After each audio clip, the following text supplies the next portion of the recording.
Crystal Lake Public Library. I have a book to share with you today called Is This a House for Hermit Crab by Megan McDonald. Now this book was originally published in 1990, but it is newly published with new illustrations by Catherine Tillotson. I hope you like it as much as I do. Is this a house for Hermit Crab?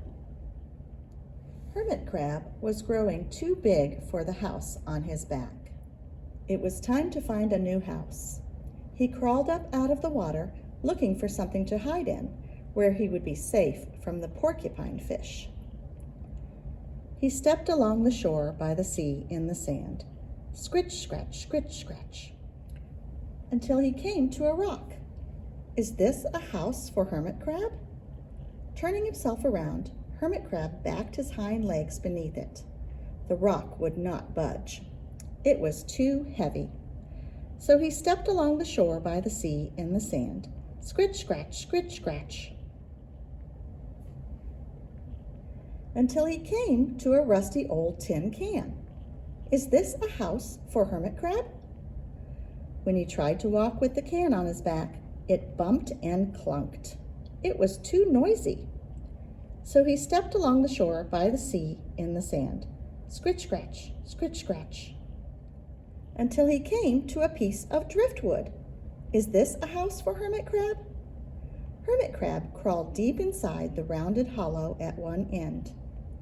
It was too dark. So he stepped along the shore by the sea in the sand, scritch, scratch, scritch, scratch, until he came to a small plastic pail. Is this a house for Hermit Crab? Climbing up toward the rim, oops, he fell right in.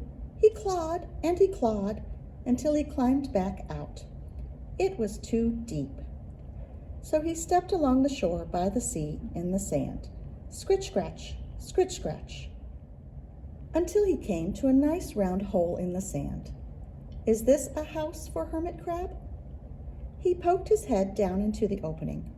A huge pair of eyes blinked back at him.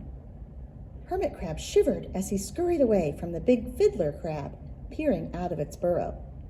It was too crowded. So he stepped along the shore by the sea in the sand, scritch, scratch, scritch, scratch, until he came to a fishing net. Is this a house for Hermit Crab? When he poked his claws into the heap, they got tangled and caught. Hermit Crab wiggled and wriggled until he found his way out of the net. It had too many holes. So he stepped along the shore by the sea in the sand, scritch, scratch, scritch, scratch.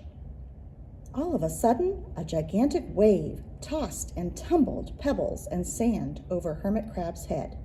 He swirled and whirled with the tide and was washed back out to sea.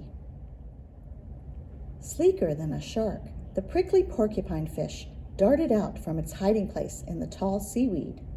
Mouth open wide, it headed right for Hermit Crab. Hermit Crab raced across the ocean floor, scritch, scritch, scritch, scritch, scritch, scurrying behind the first creature he saw. It was a sea snail, and he hoped it would hide him, but the shell was empty. The shell was empty. Hermit Crab scrambled inside as quick as a flash and clamped his claw over the opening in the shell.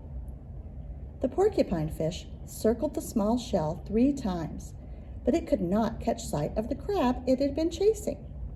It glided off in search of something else to eat. When all seemed still and quiet, Hermit Crab snuggled comfortably down into his new shell. It was not too heavy, not too noisy, not too dark, and not too deep. It was not too crowded, and it did not have too many holes. At last, Hermit Crab had found a new home, and it fit just right. And here in the back matter, you can learn more about hermit crabs. And that was, Is This a House for Hermit Crab? By Megan McDonald.